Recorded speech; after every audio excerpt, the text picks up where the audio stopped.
Hey guys, and welcome to 9.9 Comics, the top 5, and I'm your host, Kyle, here to bring you our top 5 picks for the week of October 30th, 2019.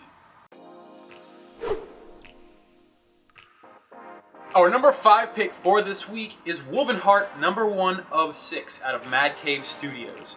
Written by Mark London and art and cover art by Alejandro Giraldo, whatever. Led by the legendary Professor Van Helsing, Wolvenheart is an organization dedicated to monitoring anomalies in the space-time continuum.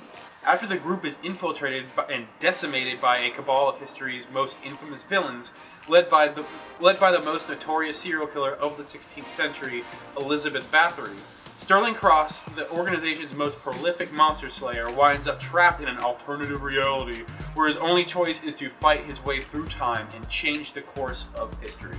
For fans of Doctor Who, Castlevania, Penny Dreadful, and League of Extraordinary Gentlemen. So this is a really good synopsis for this book.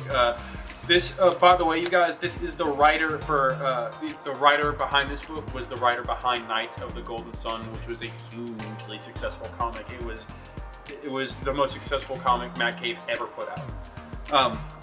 Also, expect this comic to be out of print by Wednesday. And the thing I liked about this book the most is it's a decent premise and using old IP, but in like a new, fun, exciting way, especially with like they said, it's kind of like the League of Extraordinary Gentlemen. Coming in at number 4 this week is Marvel Zombies Resurrection, number 1. That's right, guys. The horror smash hit lives again. When Galactus' corpse appears at the edge of Earth's solar system, the Avengers, X-Men, and Fantastic Four investigate. Too late, they discover that Galactus' body is now the vessel for an interstellar terror, which one by one transforms Earth's mightiest heroes into the universe's most terrifying predators. As our heroes try to escape the superpowered cannibalistic aberrations that were once their friends and family, will any survive? And even if they do, can they hope to protect Earth from an infestation that has already claimed half of the known universe? So yes, this is a return to Marvel Zombies. Marvel Zombies was a hugely successful series. I want to say back in the day. It really wasn't that long ago in perspective or whatever. But it was originally done, the first trade was done by Robert Kirkman. You all know who that guy is. This is getting a Inyuk League on cover A, so all you fans of cover art, aka all of you want to be interested in this one. And there are people out there that are annoyed by the zombie genre because it won't die, and because it's still going strong. It's been 10 years, I think it's been 10 years since like the craze really picked up steam, and it's not going away anytime soon. So it's the perfect time to have a resurrection of Marvel Zombies. Our number 3 pick for this week is Joker Killer Smile, number 1 of 3 out of DC Comics.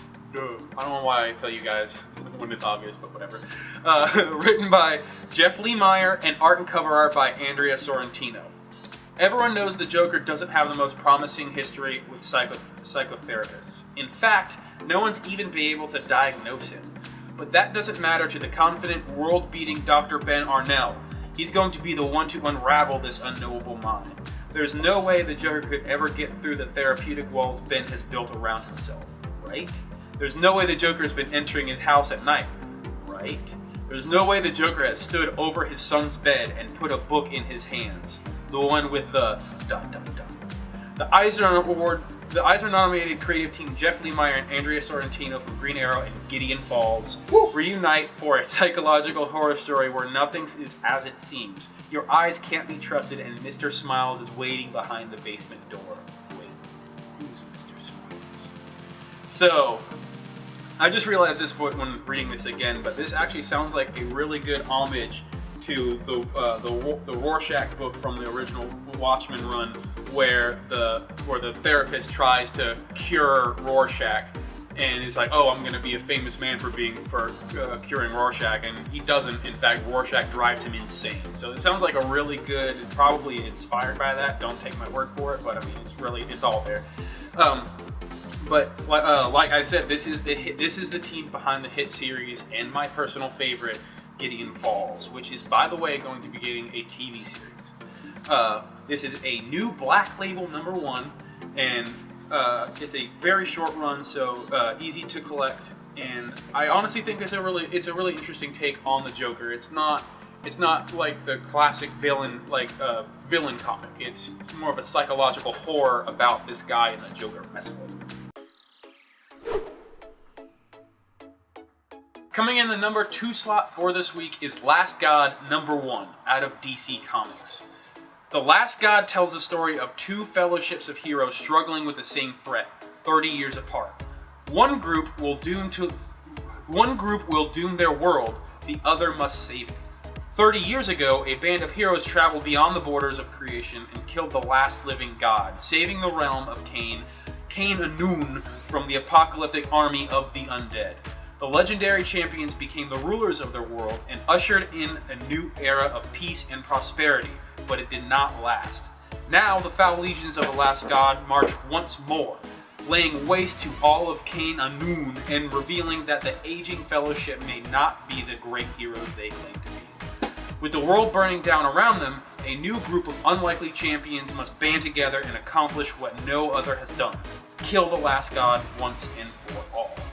So, this is really interesting, especially since for a brand new Black Label #1, it's basically their first Black Label story that isn't Batman related, Batman or Superman related. So, and it's a new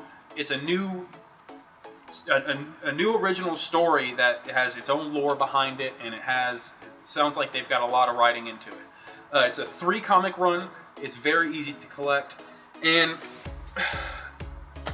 like I said, it's just really nice to see a Black Label that isn't a superhero, where they're going to take it even darker. And now it's the time for the 9.9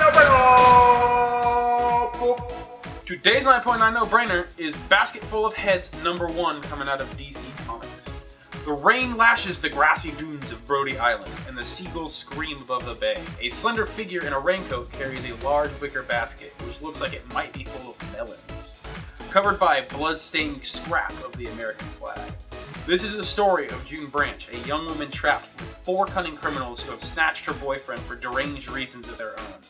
Now she must fight for her life with the help of an impossible 8th century Viking axe that can pass through a man's neck in a single swipe and leave the severed head still conscious and capable of supernatural speech.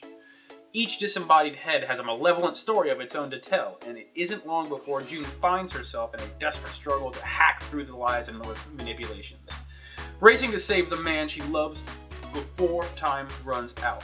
Plus, in the premiere chapter of the backup story, Sea Dogs, which sails across all Hill House Comics titles, so that'll be a little mini story with that. First off with this one, it's a diamond gem. It's also written by Joe Hill. Joe Hill, for those who aren't familiar with him, is in fact Stephen King's son in an attempt to earn his spot without being carried by his father's greed. Also, this will be the very first Hill House comic, a new label that is being introduced on DC's Black Label until it can stand on its own feet.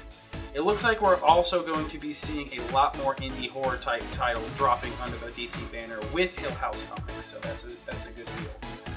Also, cover B is a Joshua Middleton cover, so it's a must get, and expect both covers to be out of print by Wednesday.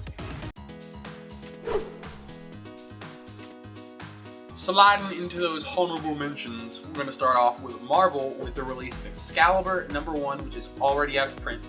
Fantastic Four Grand Design #1. Venom #19, which is an Absolute Carnage tie-in and is getting a Ji-Young Lee variant and a Tony Moore 1 in 25. Then they have Silver Surfer Black #5 of 5, which is going to be the end of that series. And moving into DC Comics, we have Deceased #6 of 6, again the end of that run.